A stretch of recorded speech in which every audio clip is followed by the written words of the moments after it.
Tiga. GPDI Ganjar Presiden di Indonesia.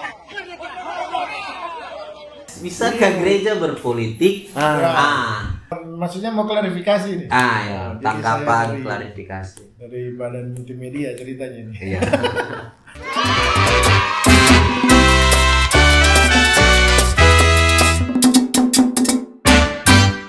Kembali lagi di Cuma Hamba.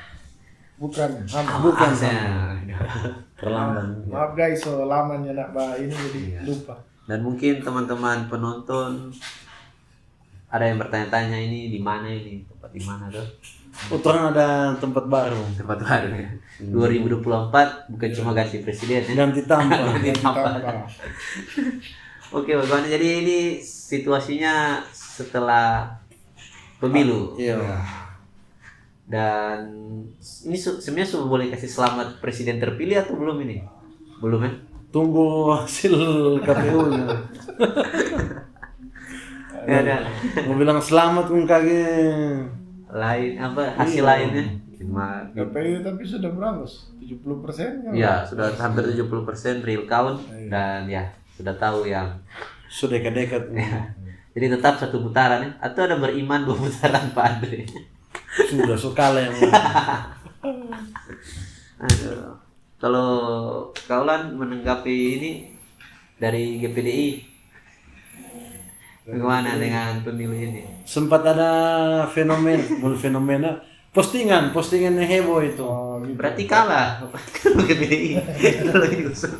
Postingan yang cukup heboh kepotongan. Dia potongan video yang cukup viral. Yes, mungkin teman-teman pernah lihat atau Iya pernah. Atau mungkin bak komen atau yang upload tuh yang nonton. itu video tentang Iya nanti. Ganjar Presiden Oh, maksudnya mau klarifikasi nih. Tangkapan klarifikasi. Dari Badan Multimedia ceritanya nih. Iya. Enggak sih. Jadi ya ini kebetulan ada hamba Tuhan yang di in frame itu sebut saja ya Pendeta Dr. Wembi Kumendong yang waktu itu khotbah di gereja kita kan.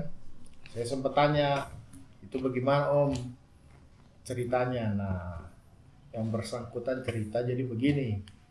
Kalau kita lihat sekilas itu kan event di tahun 2023 pada saat sehabis apa itu kaum bapak pelprip GPDI se-Indonesia bikin di Menembo Bitung. di Bitung bikin di Bitung, Bitung. di Bitung. Nah, jadi menurut yang in frame ini Pendeta Wembi Kumendong pada saat itu euforia keberhasilan setelah mengadakan acara. Jadi foto. Jadi itu seragam pelprip, seragam kombat Pak GPDI, bukan seragam Parpol atau parpol pendukungnya. tertentu. Jadi situ satu. Karena lebih warna agak cukup mirip sebenarnya. Jadi begitu satu. Jadi pada saat itu namanya kan masih euforia untuk tahun 2024. Ya namanya pendukung paslon atau pendukung yang lain 1, 2, 3, 1, 2, 3 ada di situ. Oh ada satu kayak? Ada satu. Satu biar cuma minoritas orang ada. Berada, yang penting ada. Jadi pada saat itu ya namanya baku-baku gara orang benar bilang. Kalau ya lucu-lucuan lah begitulah. Berarti ada kubu-kubu waktu itu kah? Ya Bukan cuma di video itu kan cuma lihat kayak Iya. cuma ada satu. Betul. Berarti ada bagian yang lain. Jadi ada sebenarnya yang lain yang tidak di shoot, tidak di In frame. upload, in frame, yang antara pihak ya namanya lucu-lucuan gitu kan. Nah kemudian yang satu bilang GPDI gemoy Presiden. Oh ya. Indonesia. Nah yang di sini juga balas. Kebetulan pas lagi mau difoto, terlontarlah ucapan itu. Ganjar Presiden di Indonesia. Ya. Ibu Ketua MD Sulawesi Utara pada Nggak tahu apa-apa. nggak tahu cuma ada di situ. Tapi kalau mau di zoom, Ibu Ketua kan nggak ngomong apa-apa. Berarti sebenarnya Tacolo ada di posisi itu ya. Ada kumpul. Itu sebenarnya bukan dimaksud untuk menjadikan statement resmi itu sebagai statement resmi dari institusi GPD MD Sulawesi Utara, bukan. Karena pada saat itu ya ada oknum yang ambil itu ternyata bukan di shoot. Nggak ambil semua, dia cuma ambil satu. Kemudian Mungkin yang ambil itu pendukung 01 kan. Dan sudah dibilang, jangan upload ini nanti bahaya ini. Oh ya nyala, hapus itu, ternyata dia keep. Dia keep, nggak tahu nanti menjelang hari pencoblosan atau berapa hari itu. Baru diupload. 2 minggu sebelum pencoblosan. Kan? Berarti kalau mau lihat yang salah itu yang upload atau gimana? Itu dia, itu kalau tidak Tapi salah oknumnya sudah tahu. ditegur, sudah di ini secara dipanggil. Artinya kalau yang mengupload atau yang memvideo itu kemudian diupload, dia tahu di situasi bahwa bukan cuman bukan statement resmi atau apa. Iya. Harusnya dia klarifikasi bahwa ada situasi yang tidak diketahui di luar yang di shoot itu yang di. Jadi point of view-nya tuh begitu.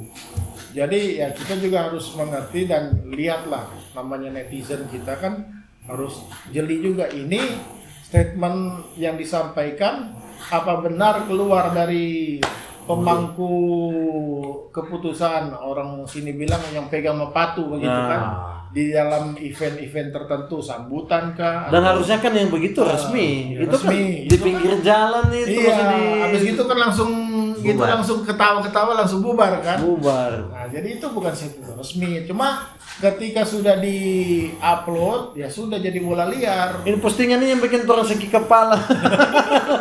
Tapi itu bikin rugi 03 sebenarnya. Bisa jadi merugikan capres yang lain. Cuman yang jadi bermasalah ini kan bola panas yang dibagikan digiring opini. Akhirnya kalau baca itu di komentar 1000 lebih kalau nggak salah. Betul. Dan isinya itu orang-orang akhirnya mencela gereja.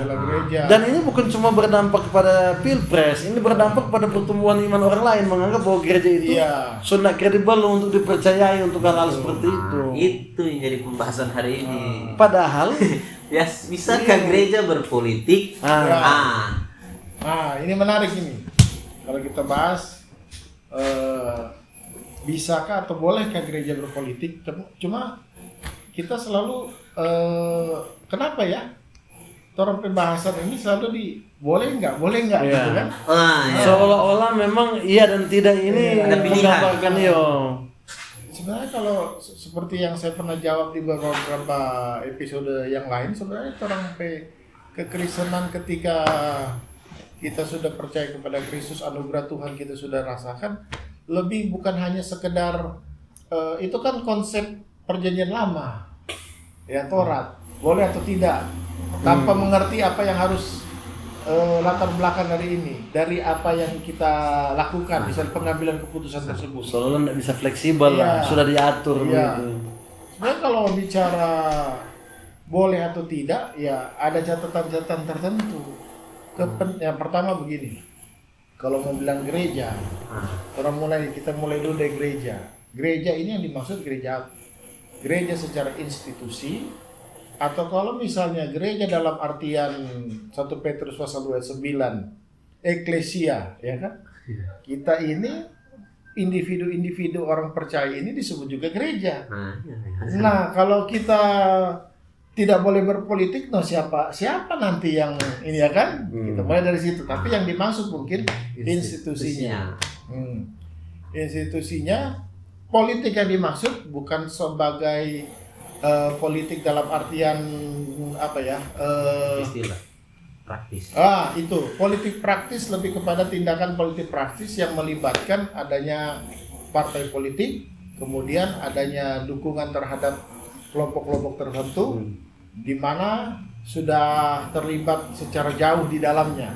Nah, itu mungkin yang dimaksud yang gereja. Kalau gereja dalam artian institusi gereja, organisasi memang mendukung satu pasangan tertentu atau satu parpol tertentu di satu sisi, gereja ini harus mewakili umat yang ada kan, yang dimana umat kita ini heterogen, ya kan? Berbagai-bagai pilihan.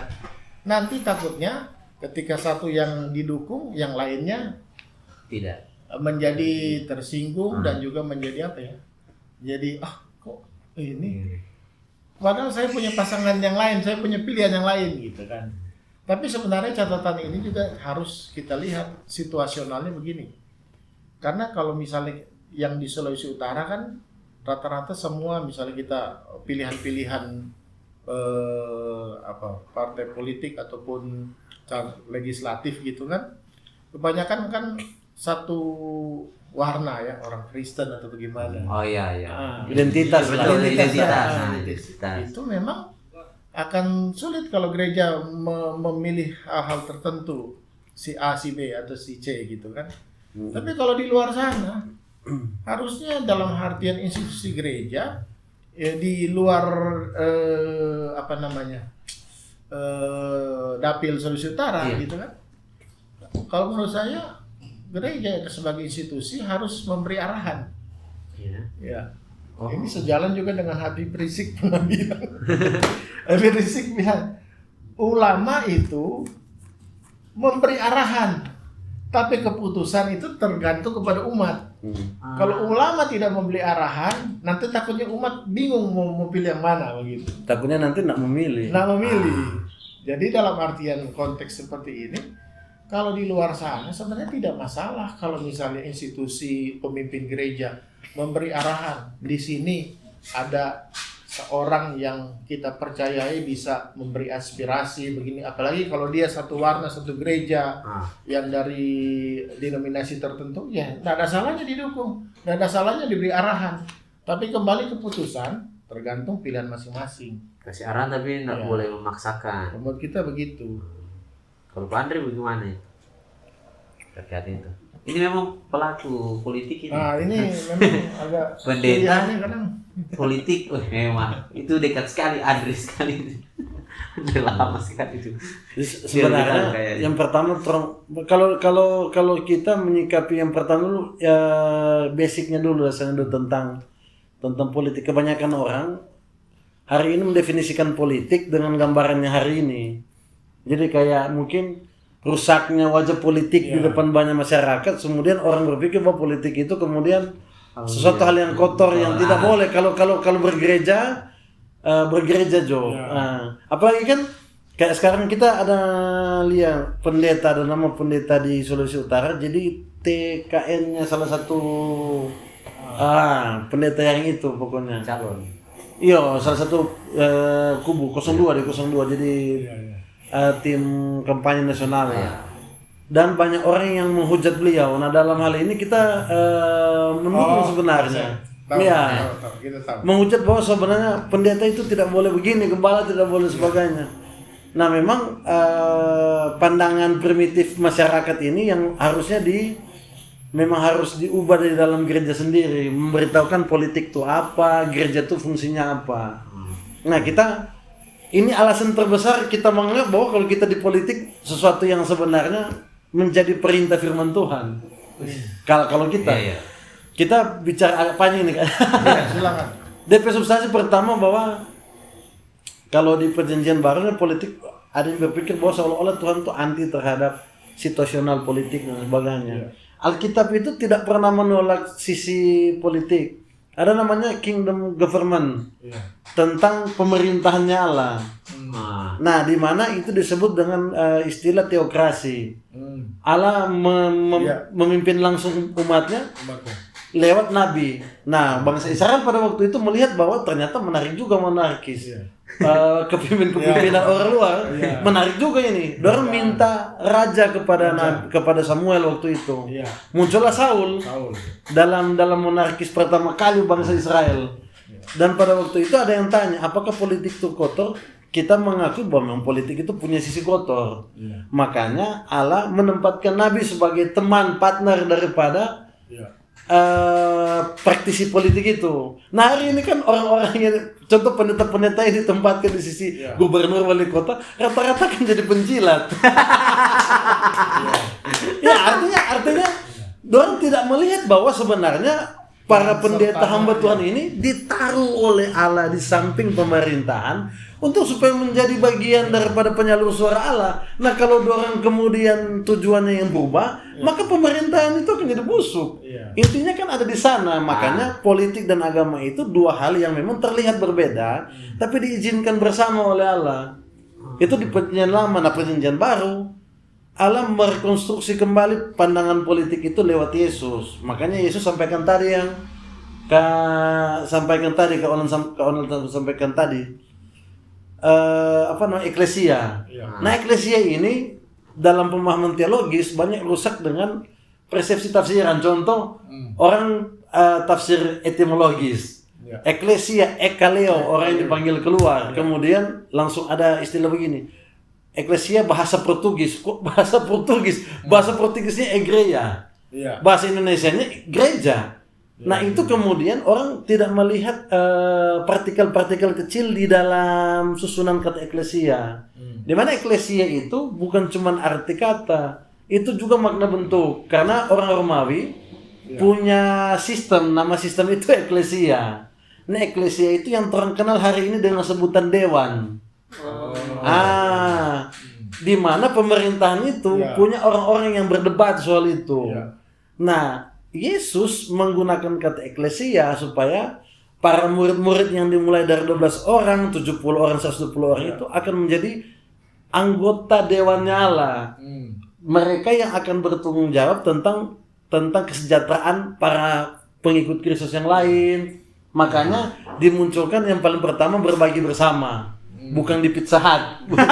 Pokoknya dong berbagi rata. Gereja mula-mula memperhatikan satu dan lain. Itu sistem politik yang kemudian direkonstruksi oleh Allah lewat Yesus Kristus.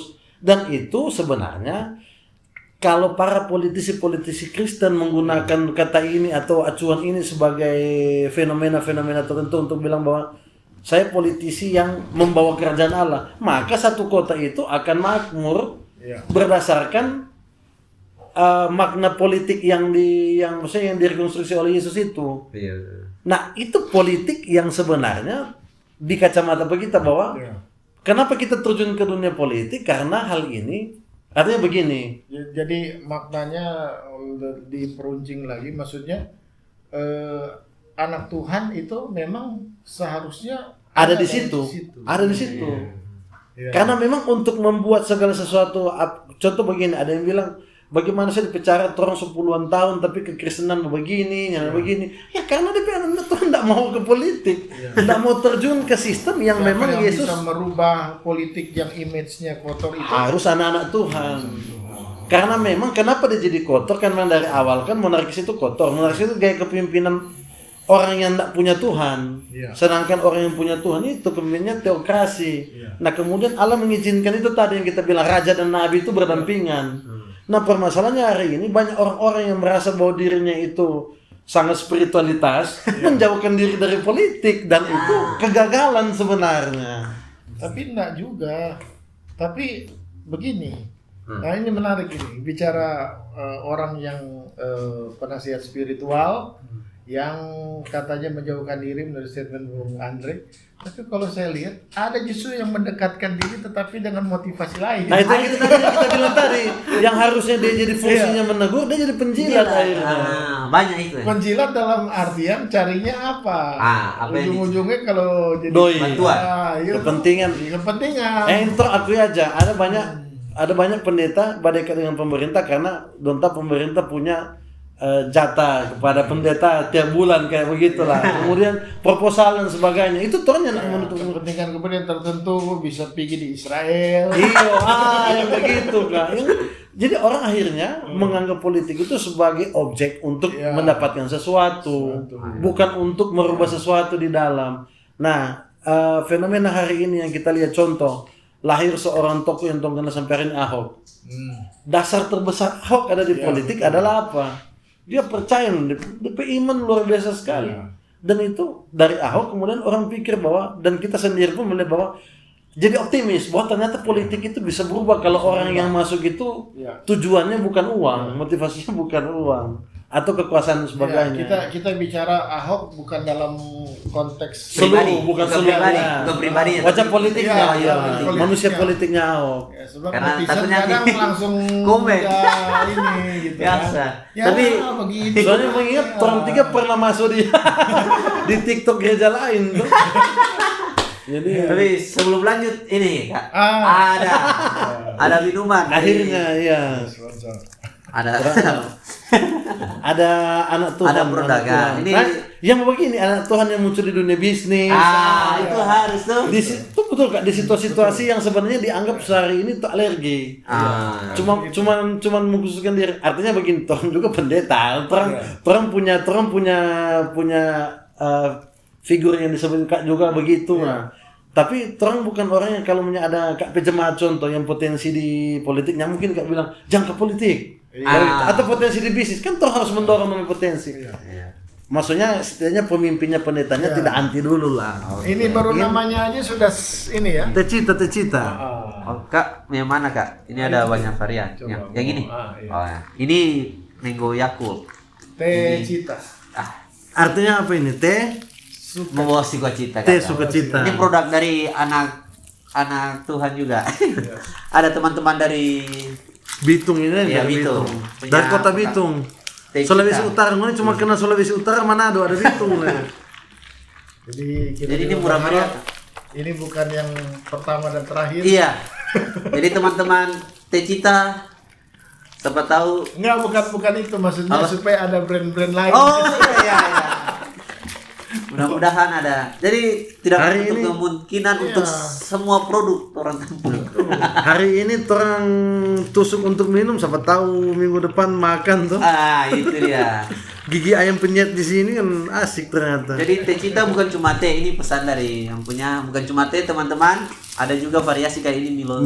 Tea dan ini. Ini Milo Tea? Iya, Milo Tea, ada juga orange tea. Yang ini Yakult.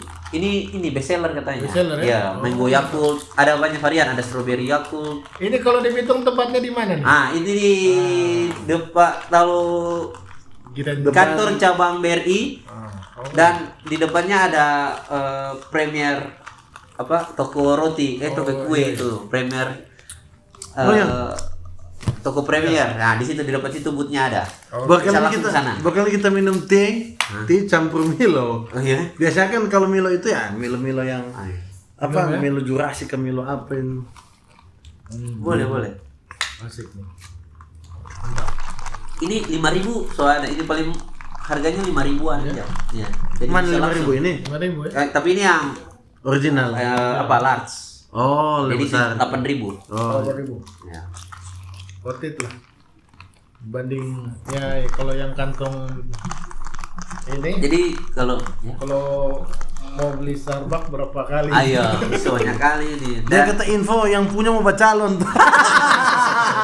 Dan Jadi udah berikut. nah ini teh. Jadi semua kalangan boleh minum. Orang Aten boleh minum. Kalau kopi jual kopi dia boleh minum. Yang asli minum air putih jo. Aduh, Wah, mantap. Mantap. udah. Gas juga. Oke. Mantap. Nah, Ini oke. begitulah kira-kira yang kalau keadaan kondisi gereja dengan politik menurut kita harusnya gereja apalagi pemimpin gereja tidak boleh antipati terhadap Iya. istilah politik. Justru kalau ada orang-orang yang kayak bacalek dari dompet gereja, orang mesti bukan mengarahkan orang pilih pada dia, orang gereja ini harus bukan, tapi lebih mengarahkan kalau nggak terpilih. Iya. Ini Nilai-nilai adalah nilai-nilai yang harus dibawa di sana, dan itu kita yakin masyarakat yang pun bukan contoh kalau maunya anak Tuhan yang anak Kristen, orang Kristen yang cinta dan takut akan Tuhan masuk, dia itu akan memperhatikan semua dan itu penting. Jadi pertanyaan Kak, misalkan supaya ke pendeta-pendeta ini. Kalau anak Tuhan masuk ke politik, oke lah. Tapi kalau pendeta terus dia terjun ke dunia politik, itu Kita gimana? Dia juga punya masih pendapat? ragu menjawab itu karena kita terjun di politik sebelum kita jadi pendeta. Jadi karena Iya, kita mempelajari kayak kita ikut sekolah-sekolah politik, kelas-kelas politik, belajar itu. Sebenarnya modal utama kita masuk dalam politik itu karena kita satu kali kan tapi kita lagi merenungkan tentang yang situasi politik pada waktu 2017. Ini kesaksian ini singkat bahwa kita bertanya sebenarnya kalau umpamanya nanti ada situasi di mana kita masuk di politik, di mana ayat Alkitab yang membuat kita terdorong untuk itu. Nah, ada ayat Alkitab yang mendorong kita waktu tentang barang siapa yang memperhatikan salah seorang yang paling hina di muka bumi ini, ia melayani aku. Nah, ayat ini yang mendorong kita logika untuk berpikir cara seperti apa supaya kita bisa mengakomodir orang-orang dengan itu yang disebut Ahok banget itu. Disebut sebagai orang yang paling hina. Ini sebenarnya apa ini makna si paling hina? Karena kan kalau orang mulai orang susah, takut juga orang mau bilang dia itu paling hina. Nah, akhirnya kita menemukan satu-satunya cara memang untuk membuat semua segala sesuatu itu bisa diakomodir dengan baik adalah yaitu tadi kita pakai istilah kingdom government itu. Memang kalau bicara politik dalam artian terjun dalam politik. Sependeta terjun. Enggak, saya kembali ke ini dulu, Ahok dulu. Itu kan kalau sering dengar Ahok ngomong atau lihat di YouTube kan, dia kan dapat inspirasi ketika dia jadi pengusaha, dia bantu orang, ternyata jadi pengusaha terbatas juga. Tapi ayahnya bilang, papanya bilang kalau mau bantu lebih banyak orang, jadilah bagian dari pemerintahan. Nah, untuk kendaraan masuk sebagai pemerintahan dari dunia politik. Nah, itu sejalan dengan konsep bagaimana kita bisa membantu orang yang paling hina, yang skopnya bisa lebih luas. Jadi garam dan terang dunia ternyata nggak bisa hanya sebatas jadi pengusaha, jadi apa. Tapi ketika ada kendaraan dalam hal ini bisa jadi pemerintah kalau Tuhan kehendaki, bisa membantu banyak orang, kenapa tidak? Itu jadi lebih baik. Nah, yang jadi masalah kalau jemaat kita sudah setuju kan semua, ya oke lah, silahkan. Bahkan kalau perlu gembala-gembala mendorong. Nah, ini ada satu usulan juga. Kayaknya perlu ada pendidikan politik bagi jemaat. Betul. Setuju. Gereja harus semacam memberikan pendidikan politik, khotbah-khotbah yang dalam artian memang memberi kejelasan tentang peran serta anak Tuhan dalam dunia politik itu seperti apa, dan juga batasan-batasannya yang harus dikerjakan itu bagaimana gitu kan, rules-nya lah gitu. Nah, itu tidak boleh alergi, anti tuh. Nah, Kak Roland menuju GPDI kita bicara setuju. Sekarang bicara Setuju, Kak. Hamba Tuhan pendeta ya. Pendeta ke politik. Maksudnya mungkin nyalek atau partai politik? Mungkin itu. Kalau soal itu, pertama memang tergantung regulasi daripada organisasinya. Kalau di GPDI, gembala sidang biasanya tidak boleh terjun dalam politik praktis. Tapi kalau misalnya status seperti saya masih belum jadi gembala, masih pendamping, wakil gembala, pendeta yang begitu, hamba Tuhan. Oh, itu boleh sekali itu. Boleh. Cuma kan banyak yang nggak tahu. Orang langsung generalisir, oh dia pendeta, dia harusnya melayani. Iya, itu dia. Stigma itu yang harus. Makanya mesti ada pendidikan politik. Kalau gembala memang agak sulit. Kenapa tidak boleh? Karena bagi waktunya seperti apa. Dan juga seperti tadi yang saya bilang, gembala itu kan misalnya dia pegang jemaat, sudah kalau 400-500 jemaat, heterogen jemaatnya. Beda-beda. Beda pilihan. Nanti takutnya ketika mengarahkan ke satu bagian, yang lain tersinggung keluar bangun gereja baru. Kayak dari GPDI cuma jadi GPDI 02, GPDI 01, GPDI Perjuangan. Oh, kalau itu nggak apa-apa. Kalau dari luar materi itu. Kalau di luar GPDI gimana? Kalau yang Pak Andri tahu?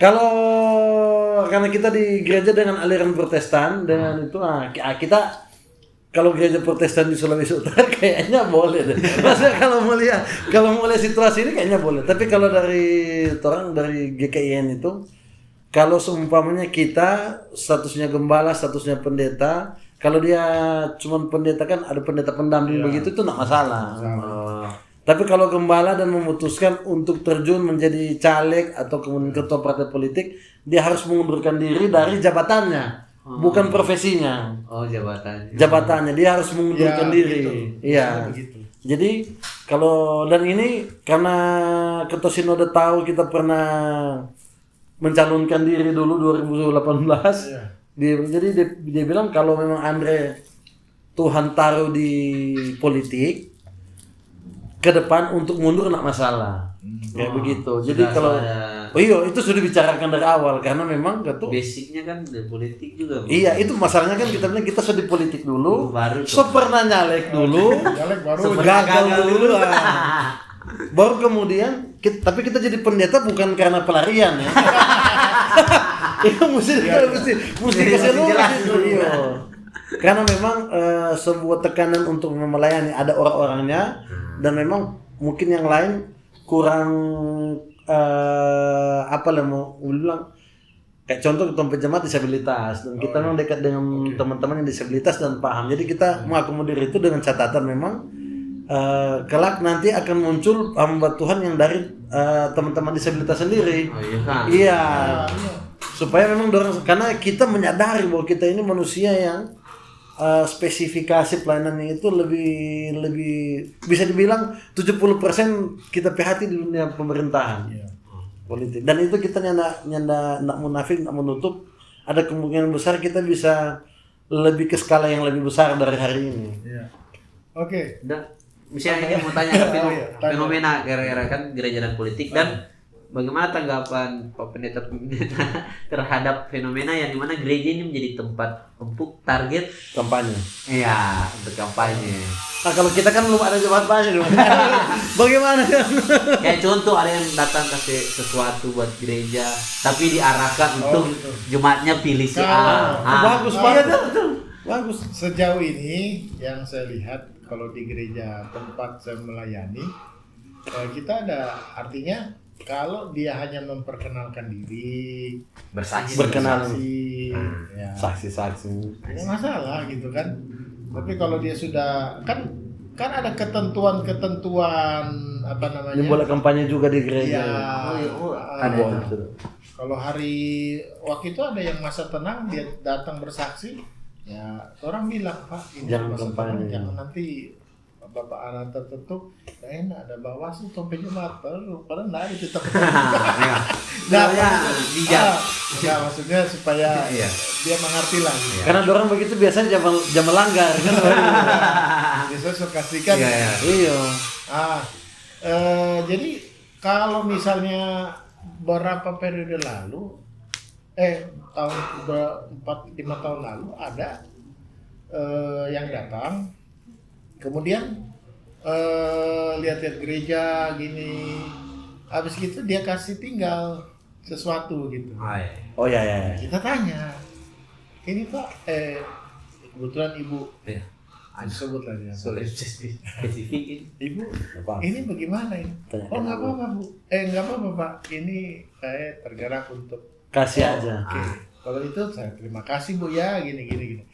Dia nggak ada embel-embel ini. Ini pilih saya kayak begitu ya. Ya, itu kita terima untuk pembangunan. Oh iya. Ya, sebatas itu. Kalau dia dalam artian mengarahkan hal-hal tertentu, jangan. Itu. Sama dengan contoh kalau nyandak pilih ini masuk neraka kan begitu. Itu kan mengarahkan. Iya, itu yang lain. Iya, maksudnya kayak begitulah ya.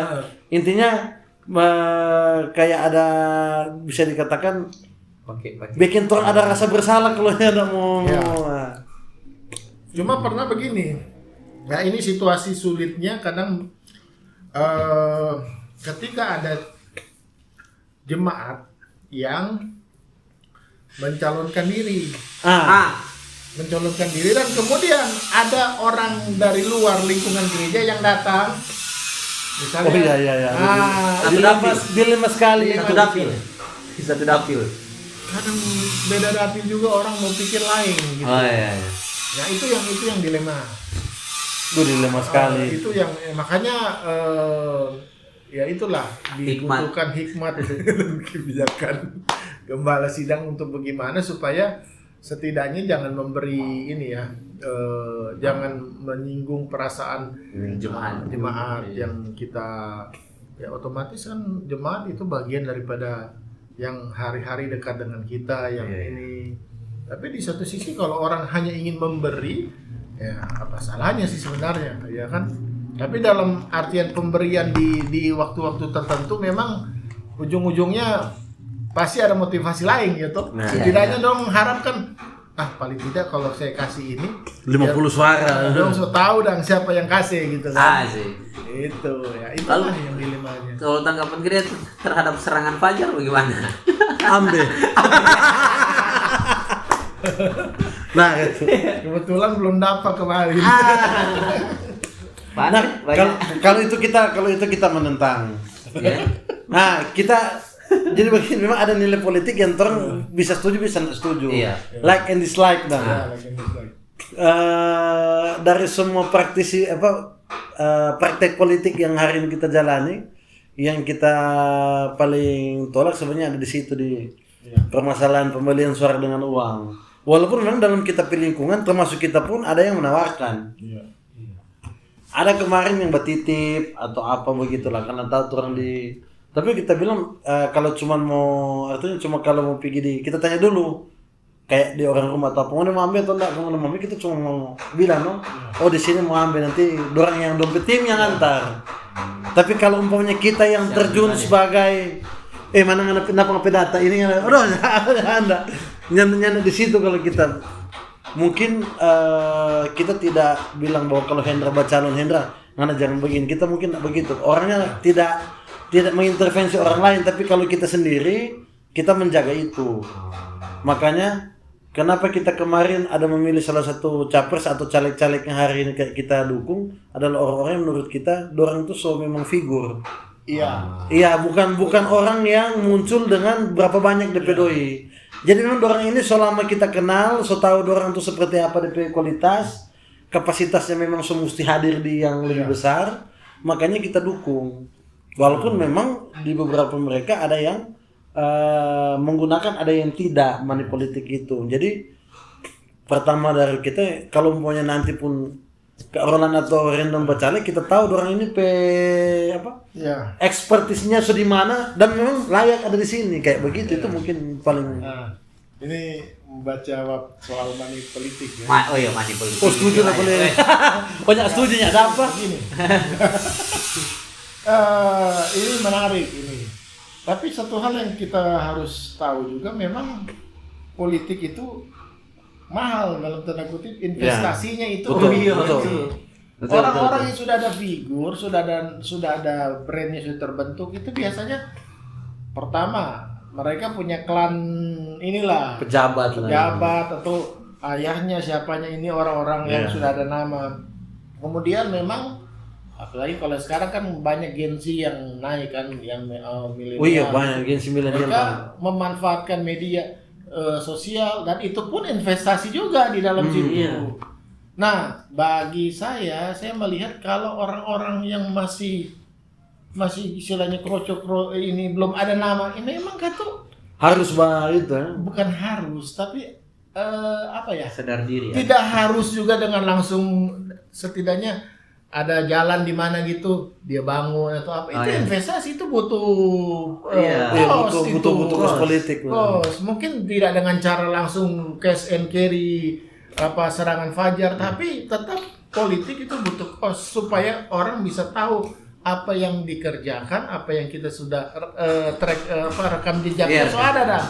Kalau masih kosong siapa dia? Biasanya orang suka jalan pintas sudah bayar DP rekam jejak dalam tanda kutip dia pernah ini dah. Nah, itu kan. Nah, permasalahannya juga bukan permasalahan, lucunya juga orang masyarakat memang istilahnya ada supply, ada demand. Betul. Kalau misalnya semua juga laporkan ini, maka yang model-model begitu pasti takut. Ya kan? Iya. Tapi semua terima. Dan fenomena yang saya pantau 1 minggu ini, mereka yang begitu memang suaranya lumayan gitu. Iya. Padahal belum pernah dikenal sama sekali gitu. Jadi itulah yang terjadi. Jadi memang mau berantasnya dia kalau masyarakat Indonesia masih polanya begini terus, nanti berapa tahun berikut periode begini metode-metode begini tetap akan dipakai terus. Iya juga. Iya. Karena sudah terbiasa dan memang efektif. Iya. Cuman Efektif. DP ini kan sama dengan transaksional kok DP istilah. Cuman yang orang selalu jaga soroti kan selalu di money politik yang 200-150 kan begitu. Tapi sebenarnya di kalangan politik yang lebih contoh begini, anggota dewan atau kemudian bacalon wali kota maupun wakil wali kota begitu kan transaksional yang terjadi kayak contoh dengan pebisnis dengan apa. Itu bukan bicara uang.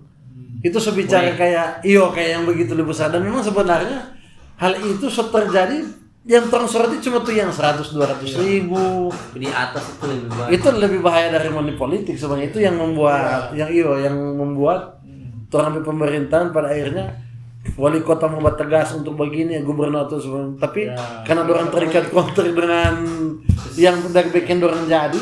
Nah itu yang kita bilang yang kita suka dari Ahok. Dia tidak ada deal dengan para pengusaha yang merugikan masyarakat ataupun merusak DP nama. Nah, itu contoh yang makanya Pak Ahok ini contoh terbesarnya kita ambil cuma DP manusia politiknya. Itu yang kita mengambil, bukan berarti yang lain tidak baik. Cuma kalau yang lain kan plus minus bacaan, tapi kalau di politik sampai hari ini Pak Ahok masih integritasnya masih bisa dibilang yang paling baik malah. Cuma yang terakhir bagaimana ini? Kalau itu kita ikut semua dari video, dari penjelasan. Kalau dari kita episode pandang kayak dia bilang kayak Pak Jokowi nggak bisa kerja itu maksudnya kalau Pak Jokowi sudah jadi presiden, memang Pak Jokowi nggak bisa kerja memang, dan dia tidak bisa menginterupsi presiden aktif. Betul Pak dia dan cuma kan karena terpotong dan memang DP itu jadi itu balik lagi kayak tadi Gitu. Orang suka sekali potong-potong Ini begitu. perlu video khusus mengenai itu nih. media sosial Media itu sosial ini. Ya kan? Dan memang kayaknya untuk sekarang DP branding begitu ya, untuk cepat viral. Iya. Jadi memang kembali ke soal tadi, soal politik. Memang menurut saya itu politik itu mahal, investasinya. Jadi kalau mau betul-betul mau fight terjun itu, fight. jangan cuma nanti kerja 2 tahun terakhir baru mau kerja. Betul. Memang Seharusnya dari sekarang pas habis pemilu langsung start kan. bahkan ini contoh aja ya kayak ini Bupati Talaut itu 2L. Dia itu bukan pemain Sudah lama dia. Iya. Sudah ber-15 tahun ini. Dan sebelum dia jadi pun dia sudah ada GNO-nya, dia obok-obok atau gimana naik turun dari model itu tetap eksis dengan jadi menurut saya memang kalau mau ya kita hindarilah untuk ini edukasi bagi, makanya perlu tadi gereja harus memberikan pendidikan politik kepada jemaatnya. Ketika ada jemaat yang memang dalam tanda kutip Tuhan buka jalan berkati dengan ini, bagaimana gembalanya mengarahkan, bagaimana institusi gereja arahkan, cara yang elegan, yang sesuai dengan firman Tuhan, yang ini bagaimana, bantu orang atau apa, atau gimana lah caranya supaya betul-betul persoalan bantu orang sebenarnya kan orang percaya kan bukan harus nanti mau jadi ini baru membantu orang.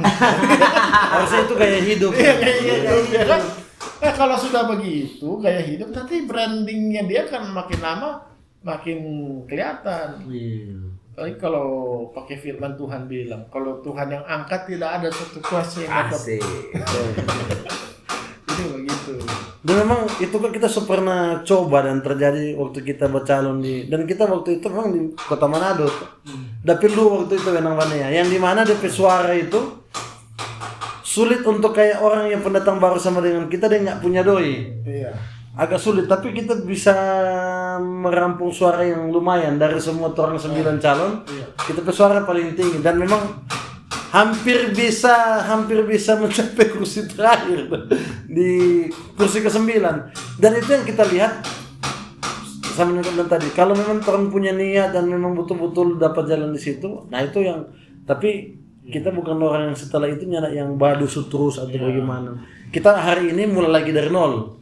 Karena pindah di Bitung, kemudian mempelajari itu, dan belum ada di benak untuk bacalon atau belum ada, karena memang untuk ke Manado saja kemudian tuh lalu bacalon itu bukan karena keinginan, karena memang tercolo, partai suruh karena kurang, jadi memang maju, jadi kita bilang tanda adoi dan memang tapi masih ada itu kita pencatatan kekayaan berapa itu dana kampanye 2,5 juta. 2,5 juta. UMR sini lebih tinggi kan? Iya.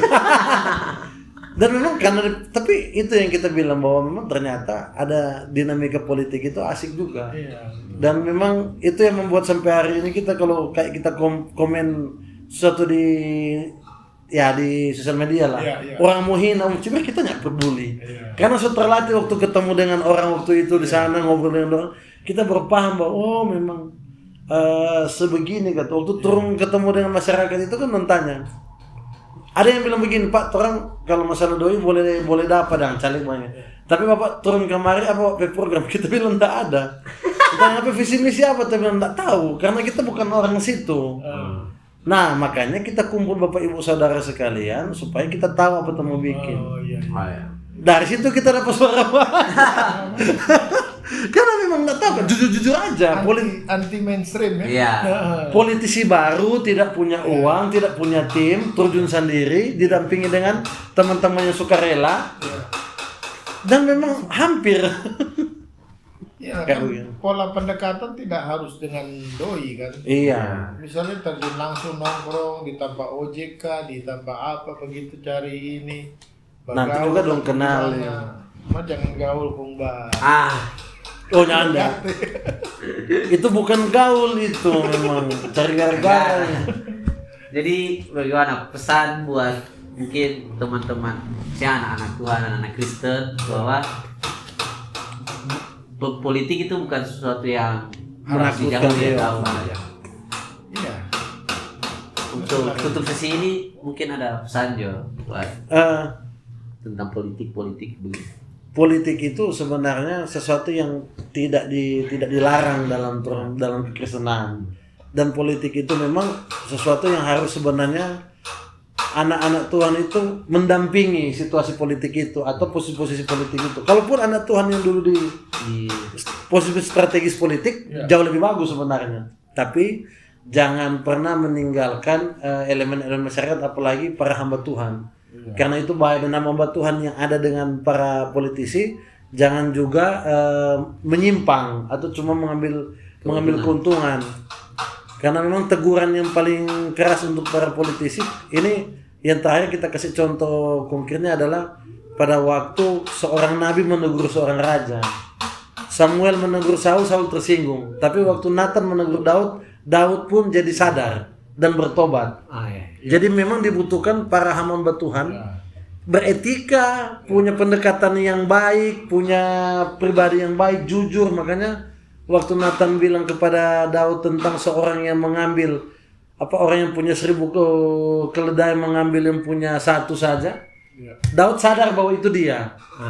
Dan Daud itu tersungguh bertobat. Jadi dibutuhkan hamba Tuhan yang punya pendekatan-pendekatan seperti Nabi Nathan untuk menegur para raja-raja atau para pemimpin yang memang DP hidup tuh mulai serong. Jadi politik dan tadi kita bilang kingdom government itu penting antara hamba Tuhan dan para petinggi-petinggi politik itu kerjasama. Dan siapa yang mengambil posisi ini harus anak-anak Tuhan. Iya. Kalau dari saya ya sesuai dengan amanat agung Matius 28:19-20 kan, jadikan semua bangsa muridku, ya kan, kemudian baptis dan seterusnya. Bicara bangsa ini kan sebenarnya nation yang dimaksud bukan hanya bicara institusi bangsa, tetapi kalau kita mau jabarkan itu kan bisa jadi area-area kehidupan. Nah sekarang kan area itu ada pendidikan, ada area bisnis, marketplace, sekarang sudah ada namanya media sosial. Bahkan sekarang dengan yang kita bicarakan ini, politik itu harus jadi satu area di mana memang anak Tuhan juga harus terjun di dalamnya. Tapi catatannya ketika kita terjun di dalam situ memang kita harus jadi garam dan terang dunia, bukan sebaliknya kita yang Jadi ini kita yang justru digarami dalam tanda kutip, kita yang terpengaruh gitu. Kita harus memberi pengaruh. Pengaruh apa? Pengaruh nilai-nilai kerajaan Allah. Bagaimana berpolitik dalam konteks nilai kerajaan Allah seperti bagaimana. Dan itu kembali seperti yang saya pesankan tadi. Sepertinya gereja, institusi, organisasi, bahkan gembala sidang gereja lokal harus punya semacam modul lah, harus punya semacam pembelajaran kepada umat, kepada jemaat dalam hari ini berpolitik yang betul-betul berkenan kepada Tuhan itu seperti apa, dengan contoh-contoh mungkin dari PL, PB dan seterusnya. Nah itu bisa digarap sehingga jemaat ketika terjun mengerti, oh iya ini saya punya prinsip harus begini. Kalau Tuhan yang angkat pasti akan jadi. Kalaupun tidak jadi pada masa itu, nggak usah berkecil hati, nggak usah serang sana sini. Jadi pindah gereja. Jadi itu saja mungkin kesan dari saya. Dapat serangan fajar merilang jemaat.